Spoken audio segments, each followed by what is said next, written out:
The broadcast is now starting. All attendees are in listen-only mode.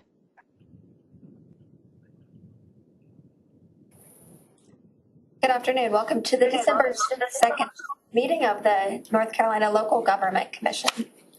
Turn over to Treasurer Briner to make introductory remarks. Good afternoon. Welcome everyone to the December meeting.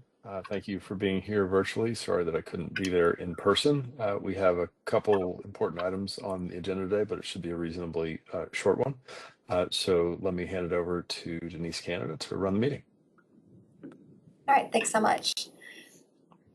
First order of business, I'll ask Cindy to call the roll and do any housekeeping items. Cindy? Absolutely, sure. Excuse me, Cindy Aiken, Assistant General Counsel, and we'll start with Secretary Marshall.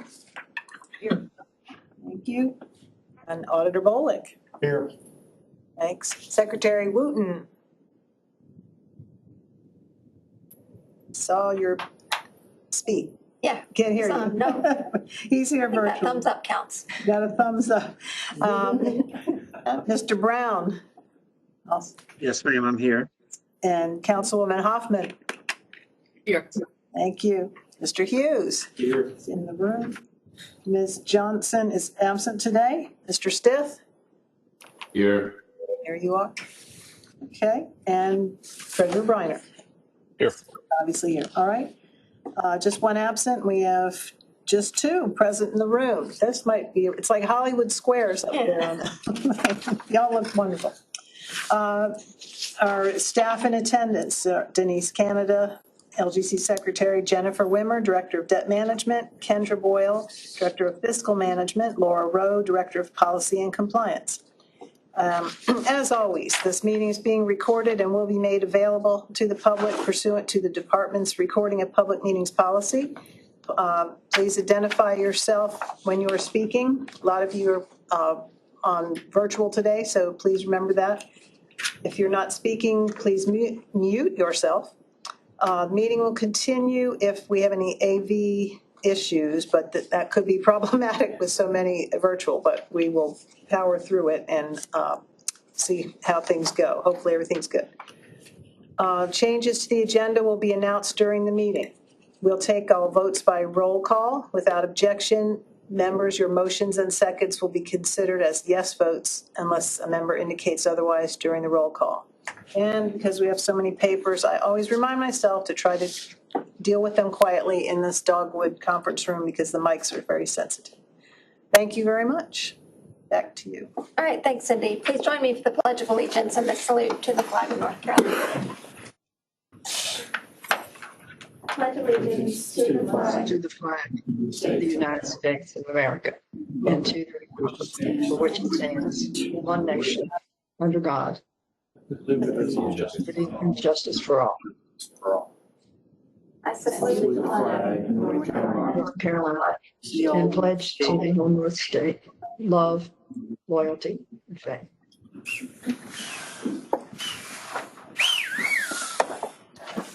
All right, thanks, everyone. Members, I'll call your attention to the conflict of interest statement.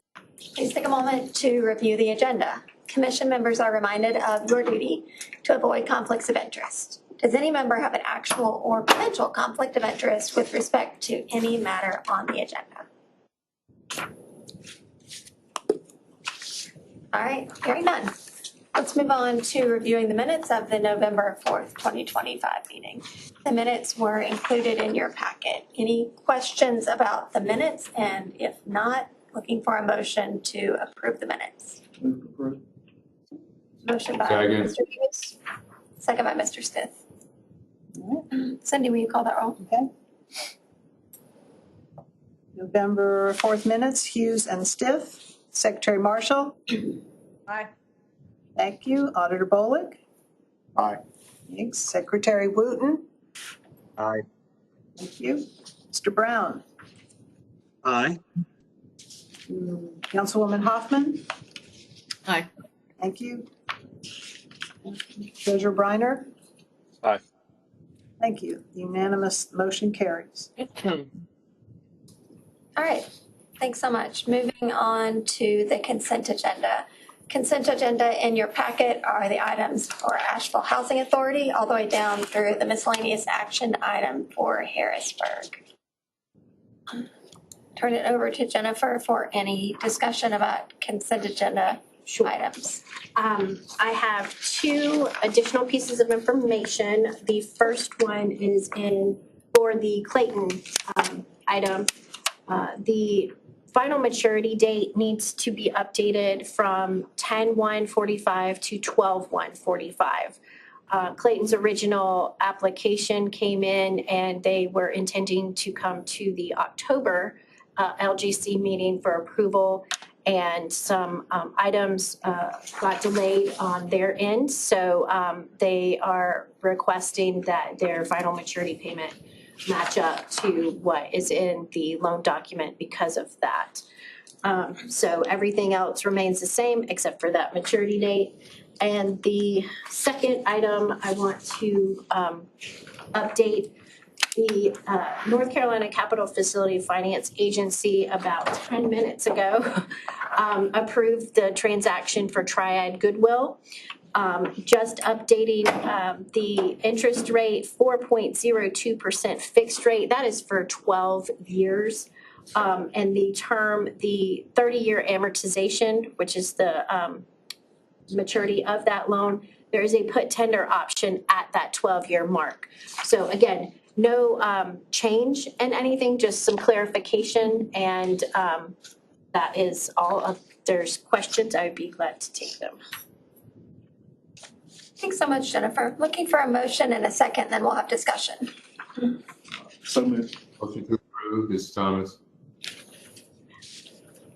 First by Mr. Hughes and motion by Mr. Stith. Any discussion, any questions? Mr. Hughes? On the town of Beaufort, I was curious, was the work originally begun? That appears to be contractor failed to perform and is now negotiated with the second lowest bidder. Was the work originally begun and then had to be Yes, replaced sir. in midstream? Was the original issuance completely used, or how did that work? No, what had happened was that when normally these USDA take out revenue bonds, they get approval at the LGC for the construction phase of that before it's taken out with the USDA loan.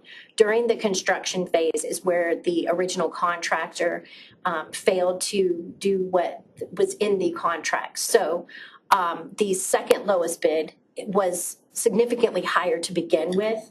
And so the town of Beaufort went back to USDA because they only take out what was originally placed. So they got them the information. USDA agreed that in the meantime, cost had increased, but it was the difference between the first low bid contract and the second low bid contract was the difference in that. Thanks, Jennifer. Other questions from members about items on the consent agenda?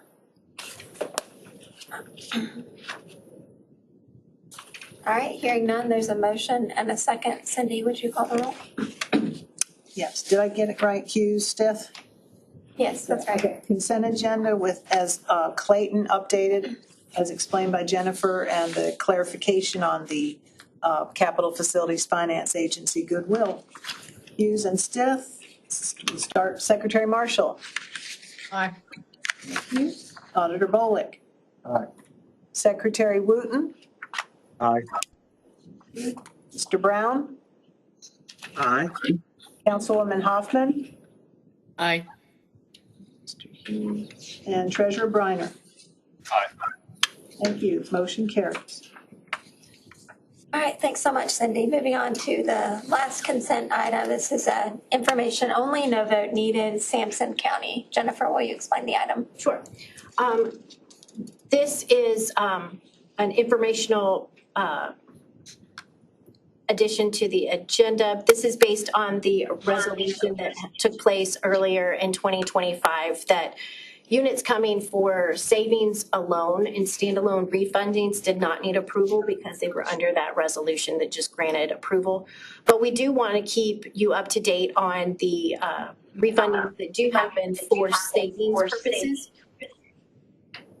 So Sampson County had a public sale in November, and they had a refunding savings of over $1 million, $1,724,866, which was a savings of 6.93% over their original bond. So we would like to point that out, that is savings that goes back to the county for their uses. It's strictly for savings purposes only.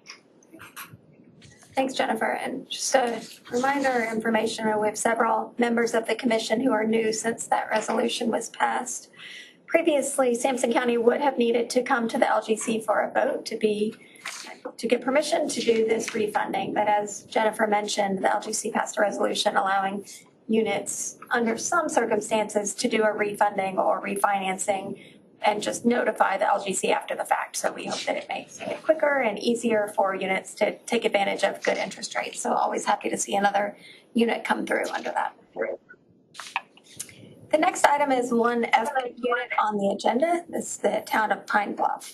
I'll turn it over to Jennifer and then Kendra to discuss the unit. Sure. The town of Pine Bluff has come requesting an installment financing of $400,000 for dam repair for the Pine Bluff Lake Dam, which was damaged in Tropical Storm Chantal. The purchaser is First Bank for 5 years at an interest rate of 4.95%. I will turn it over to Kendra to discuss their financial performance indicators of concern. So thank you, Jennifer. You have your summary in your packet on the financial performance indicators of concern based on the fiscal year 24 audited financial statements. We received the response from the unit about their FPICs in April of this year. So I wanted to give you an update on the progress that has been made based on their plan of action to address these concerns. So one of their concerns was their water and sewer capital asset condition ratio, which indicated to us that they had an aging infrastructure, and we look for units to have a plan as to how they're going to work with that aging infrastructure to update it and improve it. And what the response from the unit was that they were working with an engineer to develop a capital improvement plan. So since April, they have completed that plan, and based on that plan, they have implemented some rate increases that should help them build reserves so that they can be able to implement this plan. Another one of the items that was of concern was that they submitted their audited financial statements in February when they were due at the end of October. They attributed that issue to being communication issues they had with their auditor. They have since changed their auditor. I spoke with that audit team. They have done their on-site work for fiscal year 2025 and have every anticipation that even though it is a new engagement for them, that they will be submitting the audited financial statements in a timely manner this year. So I just wanted to provide you with an update on the results of their plan of action since their response in April.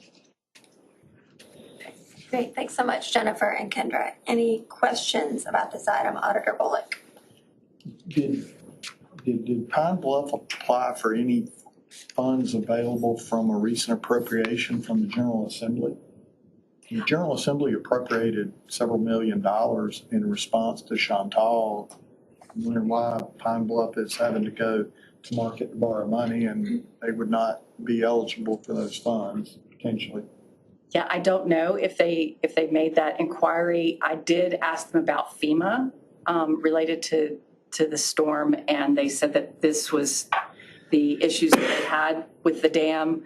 FEMA has said were not attributable to the storm, so there's some back and forth on that with whether FEMA will eventually reimburse them for this, but we may have them on the line, or maybe they can address. State money. I mean, this was General Assembly appropriated money. Right, so maybe they can address that. The last time the General Assembly was in session, they passed funding. We have their finance officer online, if she wants to unmute to speak. Great. And what's her name? Rachel Dysart. Hi, Rachel. Can you hear us? And if so, can you unmute yourself? Is she unmuted from our? She's still muted. Town of Pine Bluff, are you there?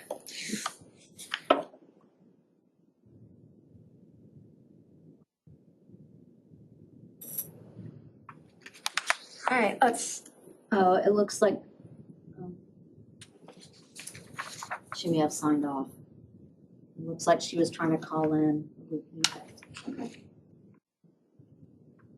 would you like to defer They this just need to one? know there's I don't know. It's Make sure they know. that it's legislation. available. There was legislation passed. There was dollars appropriated by the North Carolina. This was not FEMA related. These were North Carolina General Assembly dollars that were appropriated at the request of Governor Stein in response to Tropical Storm Chantal. It would seem to me that this would be the type of thing they would want to at least call somebody about. It looks like she's trying to use her telephone as her audio, Okay. but she'll have to enter a PIN number Okay, to be unmuted. okay. So I sent her the PIN, but I don't know if she'll get that notification or not. That she's not online and she's just via her phone. Sure. What's your pleasure on this item, Auditor Bullock? Huh? Do you want to? No, I mean, I Move just want to forward. make sure they know. Just an I want to FYI. move forward. Our I mean, staff can follow I up. want them to fix the dam. Of course. I just, maybe they can ask the NC Grow or, I'm not sure who has Chantal money. It's a little confusing.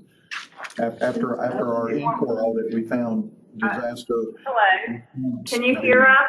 Here we go. We hear you. Okay, it was only letting us, I'm so sorry, it was only letting us listen. No problem. Okay, Identify yourself for the committee and we'd love to hear from you. okay, my name is Melissa Adams, I'm the town administrator. And, yes, we went through FEMA for the Chantel and they, for Chantel funding. And they indicated to us that our damages were from gophers,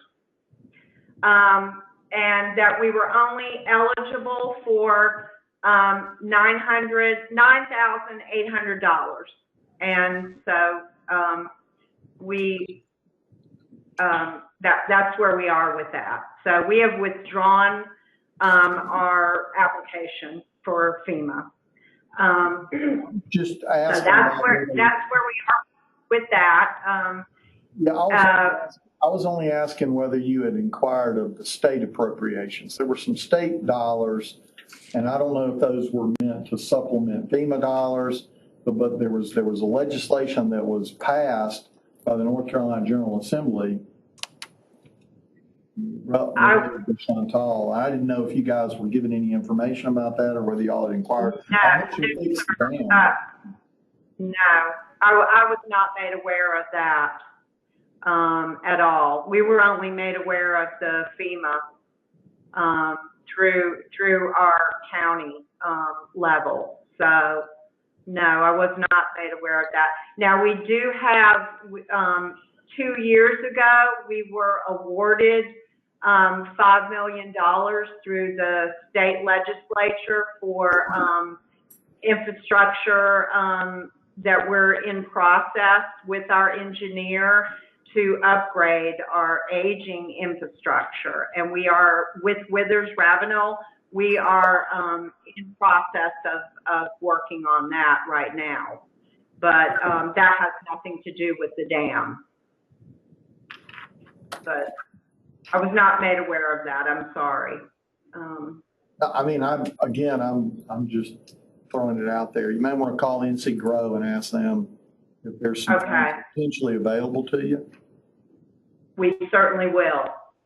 We certainly will. Thanks for being on the line and being available. We can also make sure that we connect you with the League of Municipalities. They're definitely experts in various federal funding streams that have been appropriated for disasters. And Chris Snyder from the League is in the room, and we can make sure that the two of you get connected. Okay.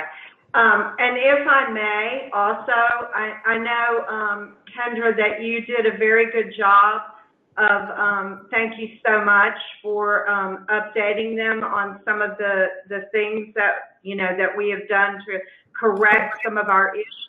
But I also went back and double checked with Withers Ravenel to make sure of some of the things that we have implemented, and also too with our CIP that we implemented, we increased out of town water rates, in town water rates, and we also increased our water meter fees. So we are working, you know, very stringently to make sure that we are not, you know, caught, you know, in this situation in the future. I know that Pine Bluff, the problem is Pine Bluff never, until the last 5 years, they never had someone leading. That they've never employed a town administrator, so they did not have someone kind of overseeing these things. They and so that's kind of been essentially what the issue has been. And so now they have the CIP. The CIP for the water sort of leads the charge every year in the budget of what they should be doing, putting money aside. And so hopefully this will be every year when they do their budget, it's going to, you know, show them the things that they need to do moving forward. All right. So I hope that helps. Yeah, no, thank you so much. Appreciate it. Any other questions on this item? Otherwise, looking for a motion. Secretary Marshall has her hand Oh, I'm so raised. sorry. Secretary Marshall. I think you're muted, Secretary Marshall. You still I not believe it muted. is. There you are. I'm Okay. unmuted now. Can you hear me? Yes. Okay. I was a bit concerned with the response letter, given 2 of the items that the town responded to. And I see that the finance officer has now been for 3 different courses. But the answer about the finance officer said that they've relieved the person of some duties so that they can concentrate properly and primarily on the finances. That's what I thought was the job of a finance officer to start with. And then one of the other observations was segregation of duties. And it appears from the answer that the finance officer has been the one doing segregation of the duties, which, if that's what took them away from the basic part of finance, they got dinged on both counts. So I hope that situation has resolved itself. I mean, I don't know what other things the finance officer would be doing primarily other than the finances. So just a word of encouragement to make sure that you don't let other things in kind of the money world distract the finance officer from the primary duty. All right, noted. Thank you, Secretary Marshall. I know that we've often heard from small towns, and you have 2, that in many cases, the finance officer has a plethora of roles that may be completely unrelated to finance. Oftentimes, as being the town clerk, I'm not saying that's the case in Pine Bluff, oftentimes serving several other functions. So I agree, it is encouraging that they have given more time for the finance officer to focus just on the finances. I agree with you on that. Thanks. Right. And now that the administrator's in this conversation, to maybe just monitor that. But the finances are kind of the number one thing. Yes. All right. Thank you. So if I may, before we move on, a question for Melissa. It sounds like you don't plan to appeal FEMA's ruling. That No, we do not. I'm sorry, but they believe that our damages are from gophers, and we have had an engineer do the assessment of our damages, and our engineer said that it is not gophers and that we don't have gophers here. There is not a species of gophers in the Sandhills.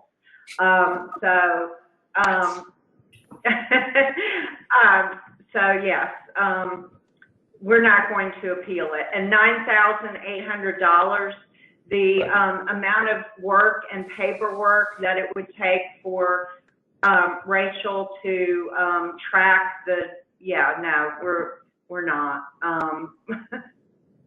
It's comical to me, but. It is comical, but unfortunately it's a real problem. So thank you for dealing with it. We just want to get our dam fixed.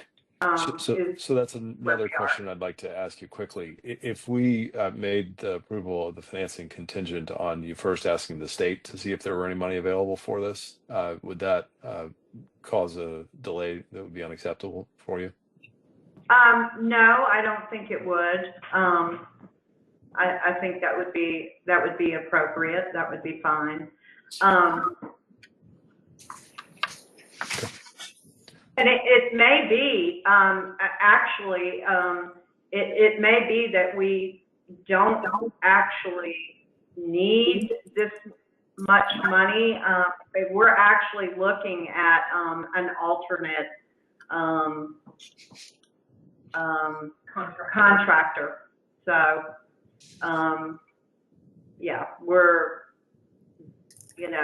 we're hoping anyway. So. That it's not a lot less of the funds. Yeah, so we're hoping that it's not going to be 400,000. So, we're keeping our fingers crossed. But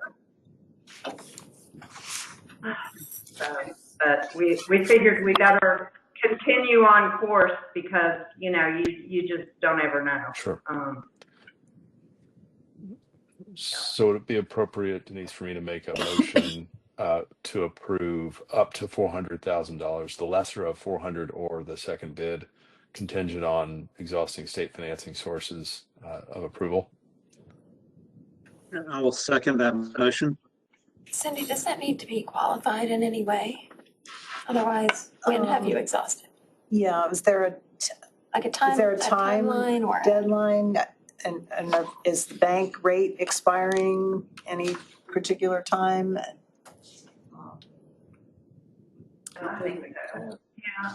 We're not aware of the bank having a deadline, but we can double check. I would suggest normally the bank holds the rate, so it should be done within the next 30 days, just to make sure that the bank doesn't drop that rate. Sure. As in not honor that rate, not drop it. So with that additional information, Treasurer Briner, with your motion, would you be interested in directing them to make those inquiries within the next 30 days before executing the loan? Yes. To just discussing it with Cindy, if trying to make sure that the motion is contained enough that they can actually fulfill it. Yeah. That works for me. All right, so I understand that there is a motion on the floor to approve the financing of up to $400,000 contingent on the town of Pine Bluff first finding out or looking into any state funds that may be available from appropriations under Chantal or other disaster funding, and that would be the motion by Treasurer Briner. Looking for a second. I will second that motion. Excuse me. Many seconds, but Mr. Brown, a second by Mr. Brown. Thank you. All right, Cindy, can you call that one? I will. Thank you. Okay. I'll be listening to the recording, get those exact words, but did we put a 30-day? Within 30 days, yes. Yeah, okay. All right, so motion up to the 400, contingent on the town within 30 days investigating and confirming whether or not state grant funds are available. Right. As a partial or full amount of what they need. That's All right. right. Briner Brown, Secretary Marshall. Aye. Thank you. Auditor Bollick. Aye. Thank you. Secretary Wooten. Aye. Thank you. Councilwoman Hoffman.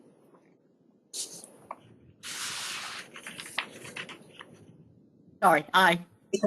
Thank you.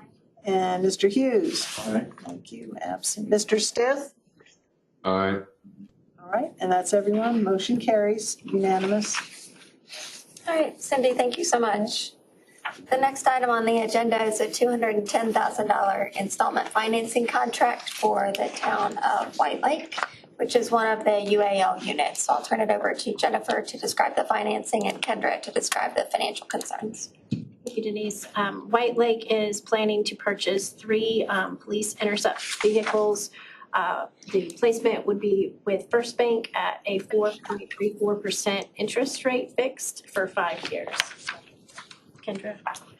So the town of White Lake was placed on the unit assistance list due to internal control concerns that we had. They had a history of late submission of audited financial statements.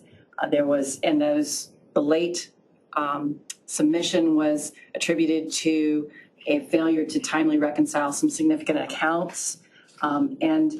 These things combined with some other internal control issues scored them to be on the unit assistance list.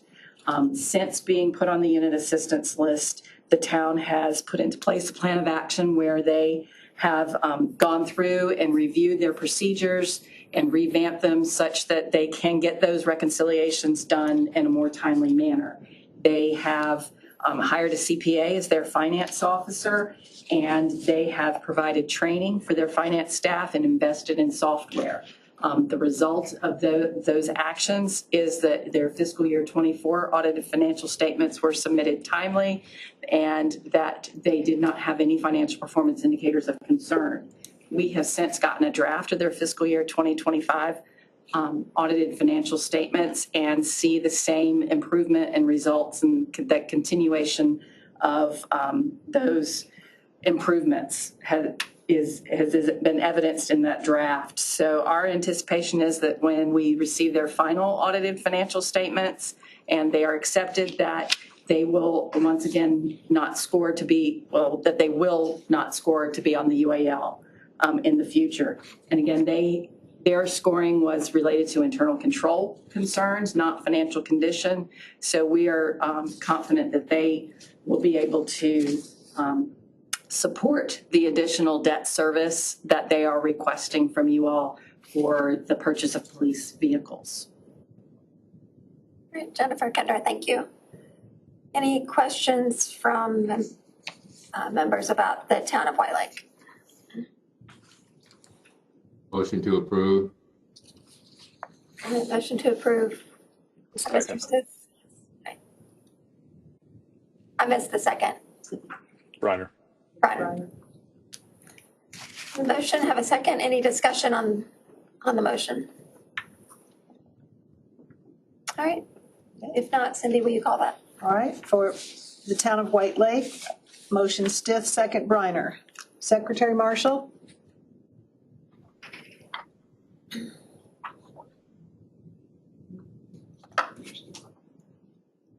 You're muted. How about a thumbs down? We'll take a thumbs up if you're voting aye. Yeah, thumbs up. Okay, thank you. Auditor Bollick? Aye. Thank you. Secretary Wooten? Aye. Sir? Mr. Brown? Aye. Aye. Thank you. Councilwoman Hoffman? Aye. Was that aye? Yes, aye. Sorry. Thanks. Okay, thank you. Sorry, Mr. Hughes? Aye. Thank you. Absent. And that's everyone. Motion carries. All right, thank you, Cindy. Moving on to item 7 on the agenda, request for a statement on the proposed town of Bethlehem. Commissioners, this is not the type of item that you have heard very frequently, and of course, many of you are new. So to discuss with you what it is that you are being asked specifically.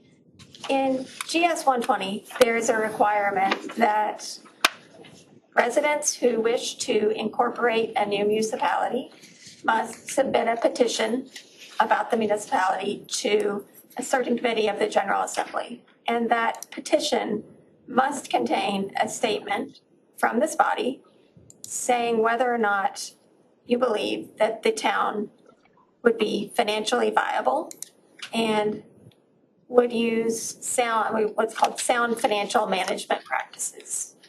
So what's before you today is a draft statement prepared by staff of a statement. And there's a longer document, there's a 5-page document, but this proposed statement is at the bottom of the second page. You've seen it in your materials. And to address the public comment that you received, and you've received many public comments about this that Laura has forwarded on to you.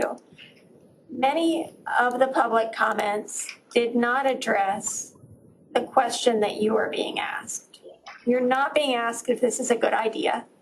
You're not being asked if this town should incorporate. You're only being asked, could it be financially viable?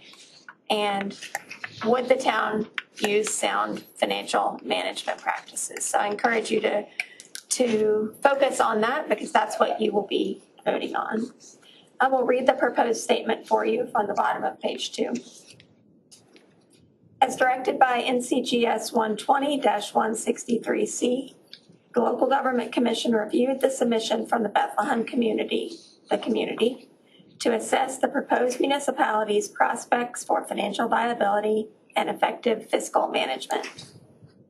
Based on the information provided, the community would likely be financially viable, primarily due to the strength of its projected property tax and sales tax revenues.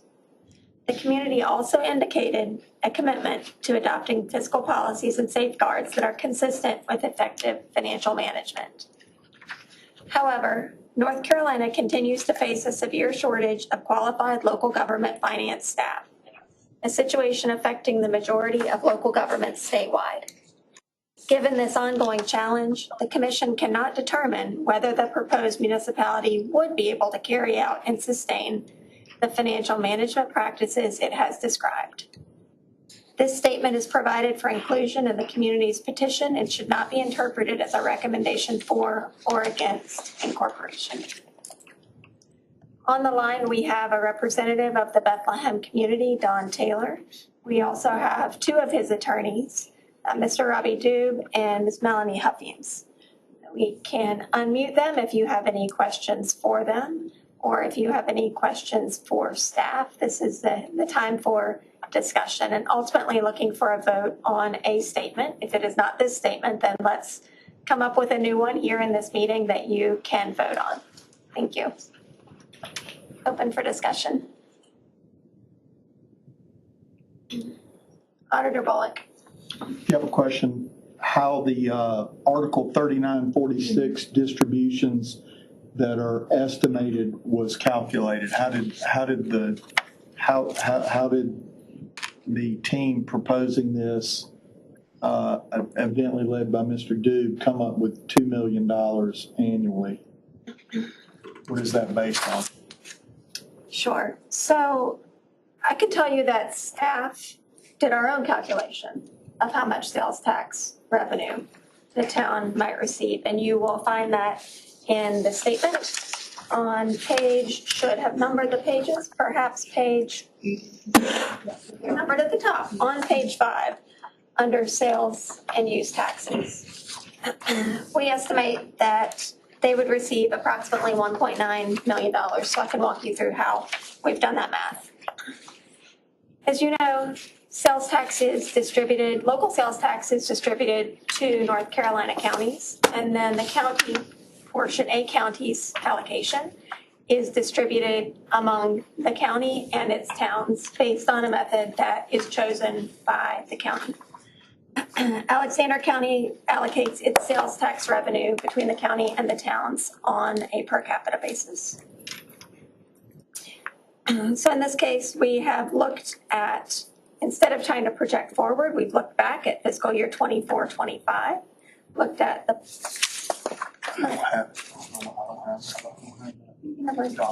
Here, or you can German. looked at the population of this area, which is estimated to be 7,800 people, and then divided that, you have it, yep, you have it right there, and then divided that by the total population of Alexander County and the units, basically. In other words, staff have verified the estimates of the town and think they are sound. If a variable there would be if Alexander County chose to change the way it allocates sales tax, then we would need to look at the impact on the proposed town. But under the current method of allocation, I think that the 1.9 million for 24-25 is valid and probably increase from there. Would that, just in terms of, is it okay if I ask follow-up question? Yeah, sure. Just in terms of across the board accounting to other entities in Alexander County, would that then lessen the amount of distributions to other parts of Alexander County and other municipalities? It would. I suppose that there's an additional question from that, which is whether or not incorporating the town would lead to additional sales. But the way the math works out, just in terms of looking at what they have right now, if you give an allocation to a town of Bethlehem, it would be reducing the allocation to Taylorville and also to Alexander County unless sales tax in total were to increase. Yep. Other discussion, Mr. Hughes. I'm curious about the need for additional capital needs as far as with the town in its current existence. Is there sufficient fire fleet, things of that nature? Would there need to be debt to acquire that? Can you speak to that? Sure. Let's turn it over to the town to summarize their proposal in that regard. Let's see, Mr. Taylor or Mr. Duke, anyone from the Bethlehem team, if you'd like to respond. Yes, thank you everyone for having me on. My name is Robbie Doobie. I'm one of the attorneys representing the proposed incorporators for the town of Bethlehem. I'll let Mr. Taylor speak directly to how many fire units are actually currently available, but if you look at the proposal, you will see that there is the Capital Reserve Fund, which currently is being allocated for the development of a entertainment venue on the lake to mirror the entertainment venues on other the surrounding towns, which are a large sales tax generator, to Secretary Canada's earlier point about this sales tax. If need be, of course, those capital reserves could be reallocated to fire units, fire vehicles. But again, I'll let Mr. Taylor speak to the total number that are currently available. Thanks, Mr. Doobie. Sorry, I pronounced your last name wrong. Mr. Taylor, go ahead. That is okay. This is Don Taylor. Hello? We hear you now. Thank you for having me on. With respect to the fire department, the way the town boundaries are designed, they incorporate the entire Bethlehem Fire District. So what we would be doing in that fire district, which currently handles the Bethlehem district, and managing fire tax, which Alexander County currently takes from the Bethlehem residents. So right now, we're fire departments.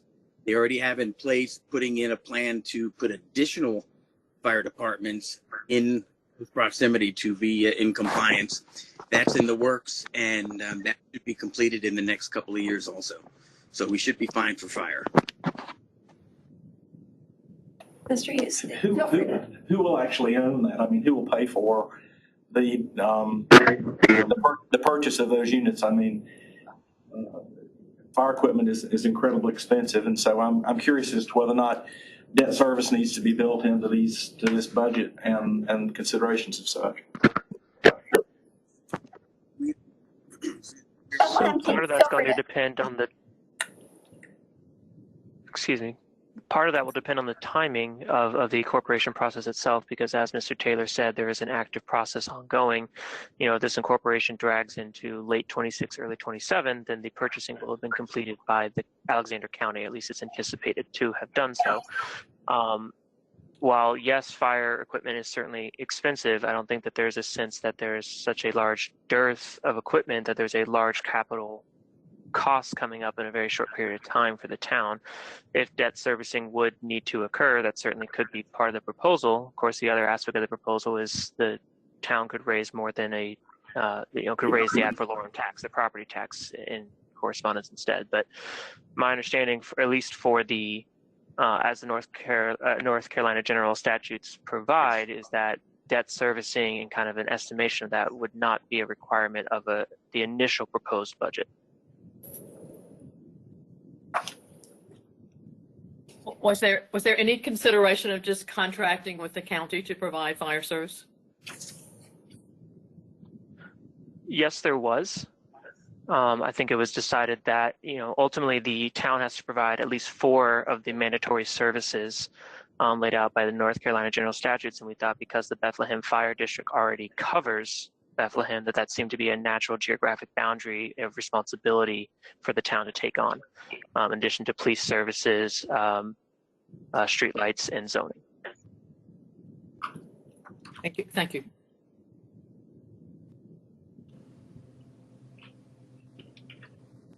Other questions or Secretary Marshall? I think I read in here that this is a 23 square mile proposed incorporation. Is that exactly the same as the Bethlehem Fire District? Is that how that amount of territory was selected?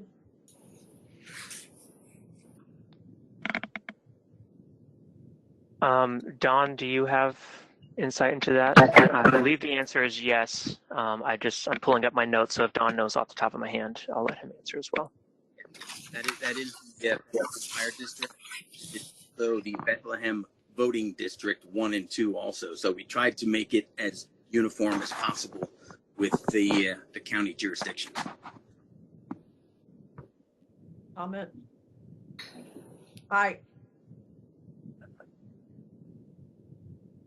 When you talk about feasibility and raising the amount of money that you've proposed for your budget, at what point does your proposal get locked in?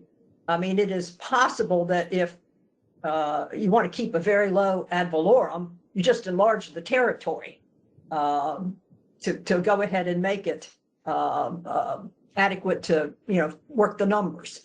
It just seemed to me, I think probably the Bethlehem Fire District is primarily a rural fire district. How many people? I think there's less than 8,000 people in the whole district. Would that be right? So I believe there's a couple questions there. So let me take the first one. In terms of when is it locked in? So this proposal, the statement, has to be included within the referendum itself, right? And so if we wanted to change what the referendum was going to include to expand the territories, we'd have to come back to the LGC to get a new statement on the expanded scope. So as the proposed incorporators see it now, this is the boundaries that are going to be proposed within the incorporation. Otherwise, we're starting this process over again, taking more of your guys' time, delay, which, I don't think anyone is looking to do. As far as, the population itself, it is around 8,000 people, primarily rural. Yes, as you said, the current fire department is designed for proposed new developments. There were some proposed developments that Alexander County has put in. There's some anticipated growth within the county itself, as it's anticipated to stay rural within the town of Bethlehem, but there will be kind of some upscaling, some additional development that brings it, some development that's already anticipated and as part of the current fire department's capabilities, I guess, is being built out and anticipated within that growth. Does the county have zoning, countywide zoning ordinances themselves? Yes, the county of Alexander currently has zoning ordinances, and that covers the town of Bethlehem currently. But the town of Bethlehem, as part of its proposal, would be promulgating its own zoning ordinance. Okay.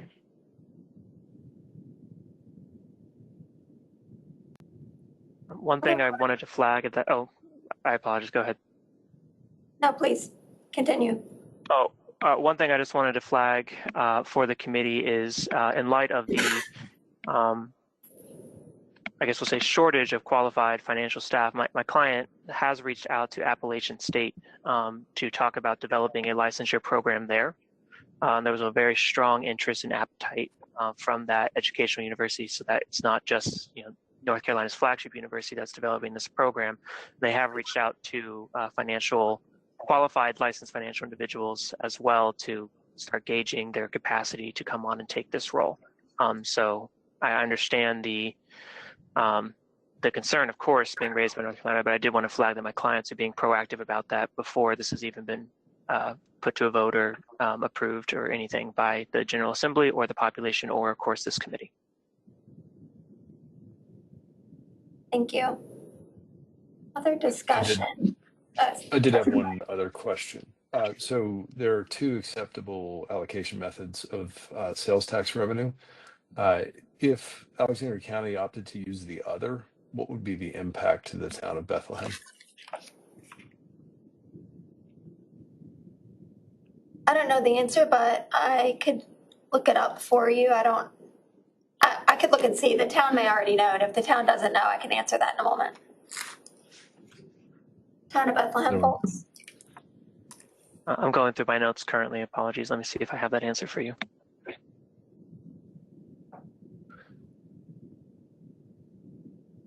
I do not have that answer currently. I apologize. I'm happy to work to get that information or work with Secretary Canada to get that information as well.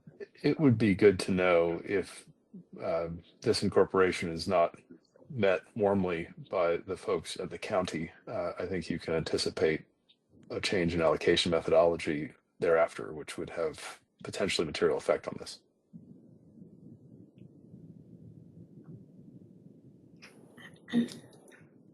Other discussion while I see if I can pull that, Auditor Bullock. Yeah, I'd follow up on Treasurer Briner and ask, it would seem to me that when a group is coming to look into incorporate, they would have buy-in from across their county.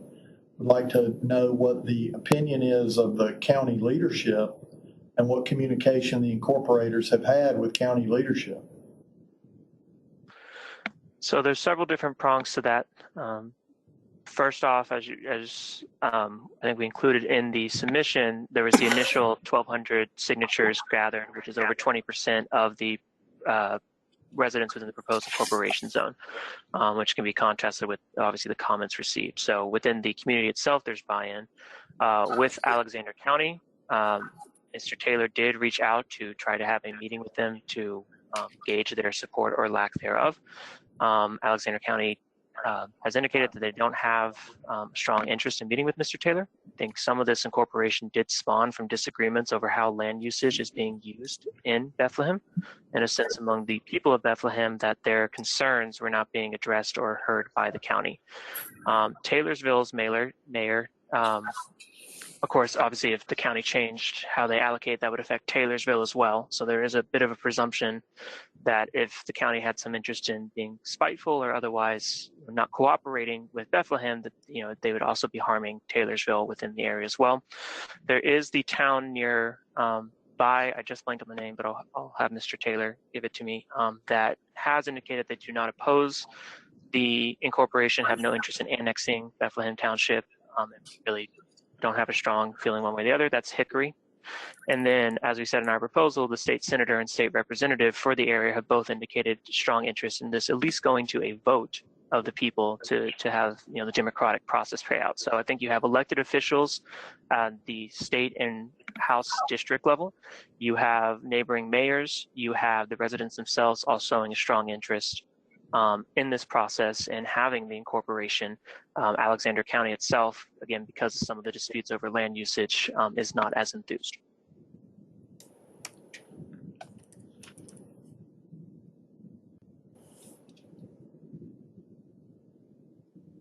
Other questions or discussion on the financial matters? Yeah, just clarification, and this is the attorney, is that correct? Mr. Doobie. Okay. So you indicated that the legislative leadership is favorable toward this going to a vote of the people. That's what I heard you Correct, say. sir. You talked to them? Yes, Mr. Taylor has talked to them. Leadership? The representative and senator for the area. I did not mean to indicate party leadership or institutional leadership. I don't know the perspective there, but the specific senator and representative for the area have both indicated support for the referendum going forward. Eddie Settle and Blair Edens.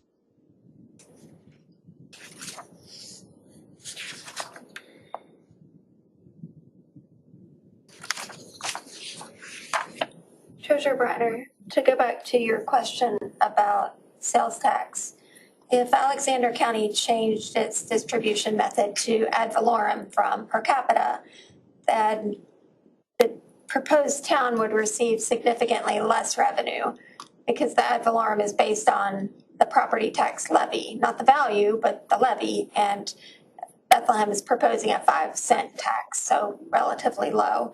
So very rough estimate, I calculate they would get a little bit under 2% of the sales tax allocation of the county, as opposed to, I believe it was 16% in the current.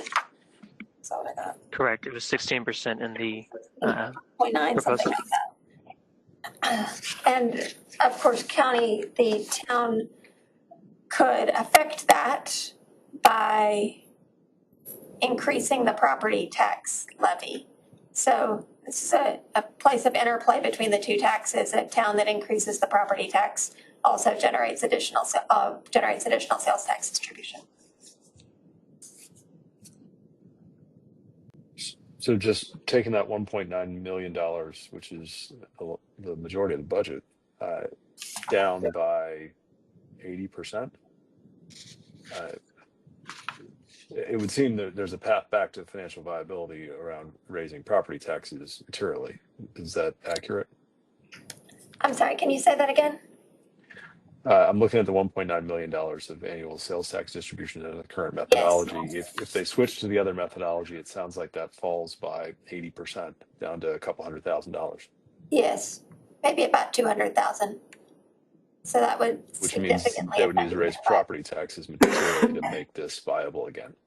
Right, they would need to increase the property tax to get a share of the total distribution, to increase their share of distribution if Alexander County changed its method.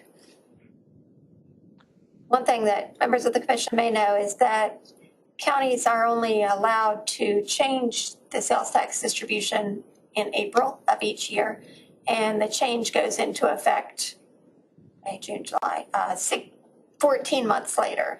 So it's effective on a fiscal year basis, but it's not effective 2 months later. It's effective a year and 2 months later because of situations such as this or situations where towns were surprised by sudden reductions in revenue. And do we know off the top of our head the 5-cent property tax rate proposed, how that compares to the balance of Alexander County? Just look that up. Oh, Cindy knows it. The county is charging. Can you speak up? The current rate, the county rate is 65 cents. It says city, which I assume is Taylorsville. Or Taylorville, 35 cents. And currently the Bethlehem Fire District is 6 cents. So the citizens are currently paying fire district plus county at 71 cents.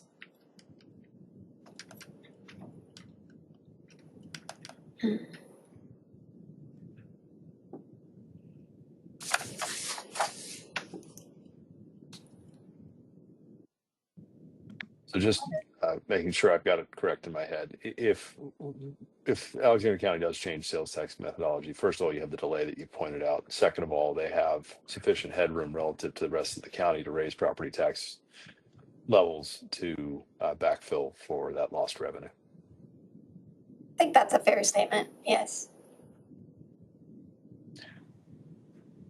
Well, unless anyone else has discussion items, given the limited remit we have in this conversation as the LGC, I would propose adopting the statement that has been put in your materials on page 4.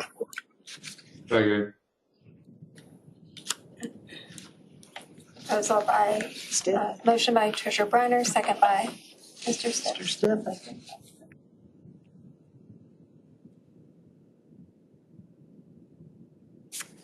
Yep, will you call the roll? Oh, I'm sorry, any more discussion? Any more? I want to be Secretary perfectly, Marshall. I want to be perfectly clear. That is the statement for financial viability. But what we just discussed, does that need to be a supplement to this aspect? You can change the statement if you want to. The motion on the floor is for this statement as it is written at the bottom of page 2 and the top of page 3 that begins as directed by NCGS. Okay, the treasurer said page 4. I'm sorry, my mistake.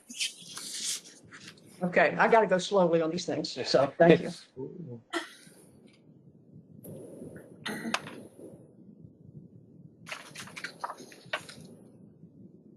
So yes, to be very clear, the materials that you have are 5 pages long, background and context information that we as staff have prepared for you. But what you would be adopting and what the motion would cover is just the section under proposed statement, the section in quotation marks. And if you were to adopt that, then that is what would be included on the petition should the residents of the proposed town go forward to the General Assembly. If you don't adopt this statement, it is still your statutory duty to adopt some statement about the financial management and financial viability of the proposed town. Any other discussion on the motion on the floor? All right, Cindy, will you call the roll? Okay. All right. Motion to adopt the statement as prepared by staff, the bottom of page 2, running up to page 3 on your packet materials. Motion Briner, second Stiff. Secretary Marshall?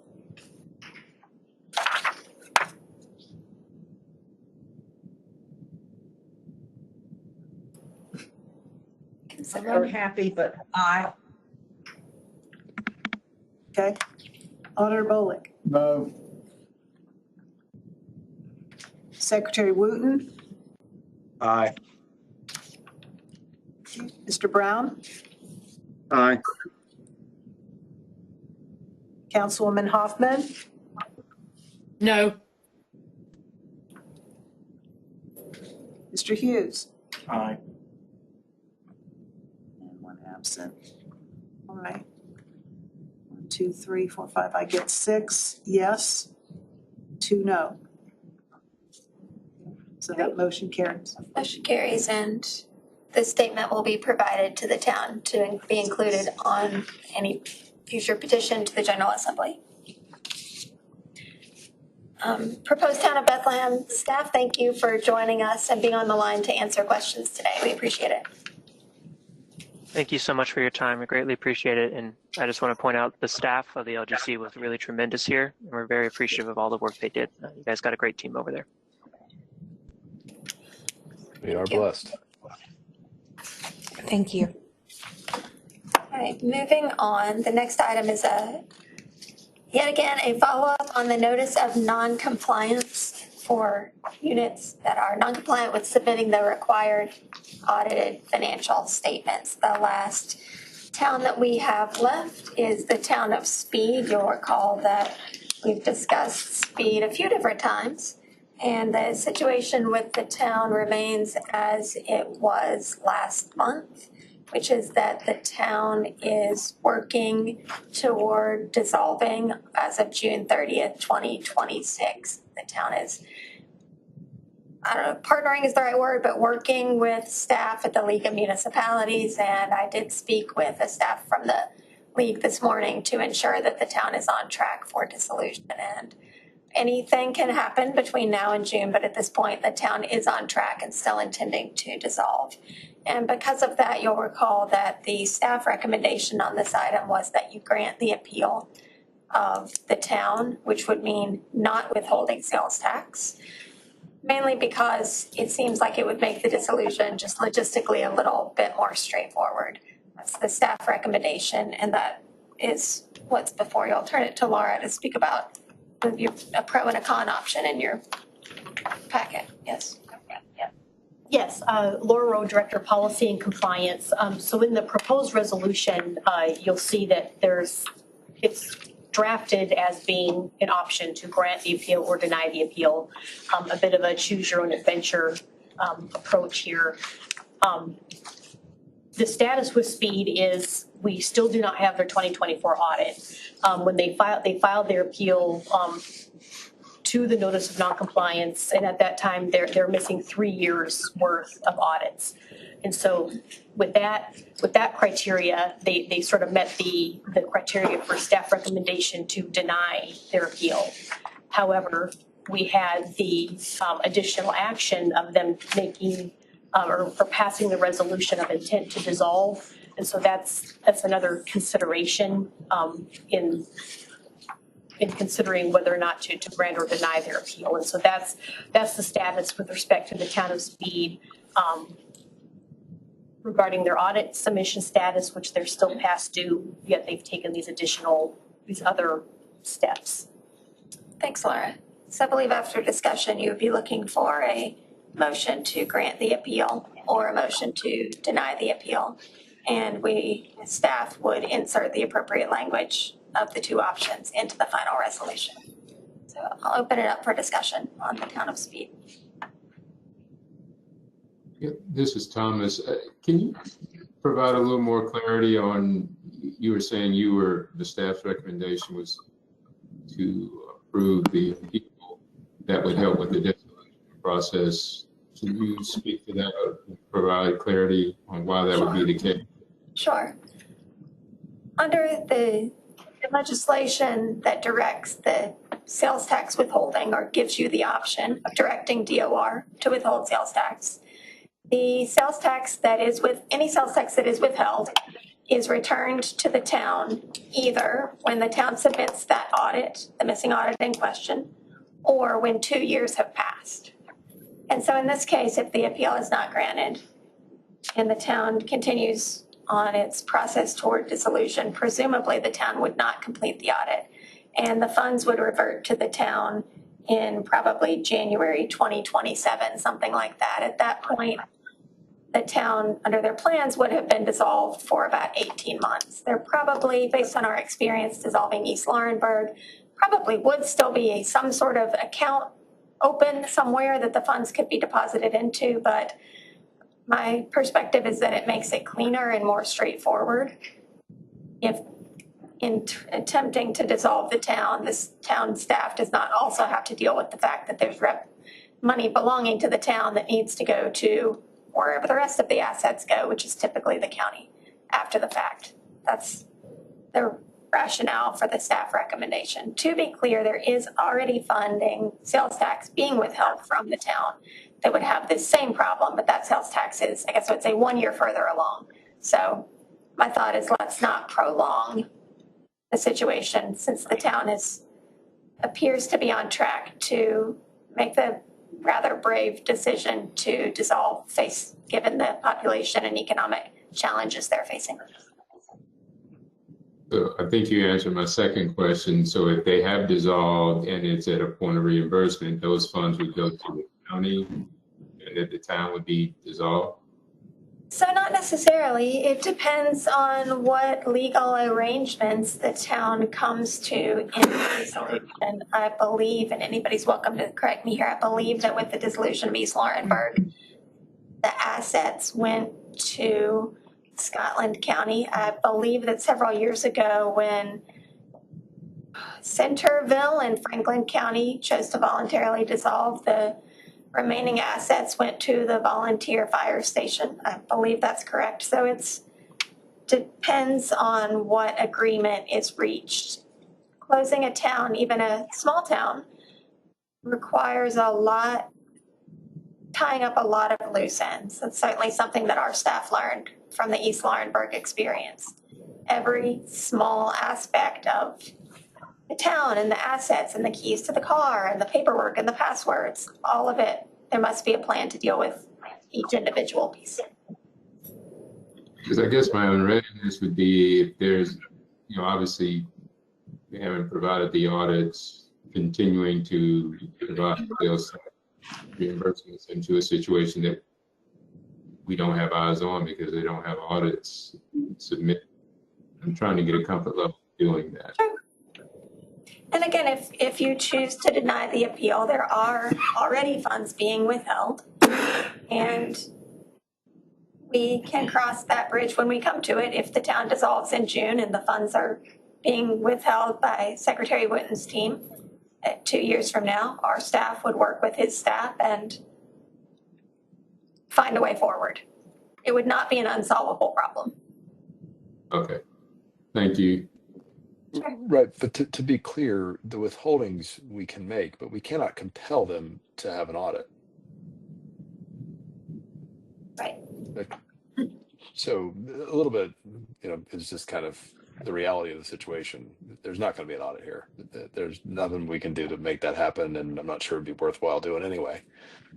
So the question is whether we want to try to chase down a closed bank account to send the money in 2 years, or we just want to let them have it now. And at $6,000, I think it makes sense to just let them have it now. Other questions or discussion? Auditor Bullock. So the process for dissolution, who's in charge of that? The town is in charge of dissolving itself. I will say that the league is pretty closely involved because what we saw from passing, let me back up. The required first step is to pass the resolution of intent to dissolve. That's the mandatory first step. And then what we saw from the town was that they had significant challenges getting through that step of the process and probably would not have gotten through that step of the process if not for the intervention of the league. I think that probably what we will see in the coming years is that other towns that dissolve, and we do expect there will be a handful of others, will also need handholding throughout the process because they're generally dissolving because it's not working. But they haven't complied when they were a town. Well, they're still a town. They've not complied. With the audit, that's correct. Okay. That's right. As for who does it, the town does it. From a practical perspective in this case, it has been the league in partnership with our staff. Town council still has to vote on the various steps. I hope that answers the question.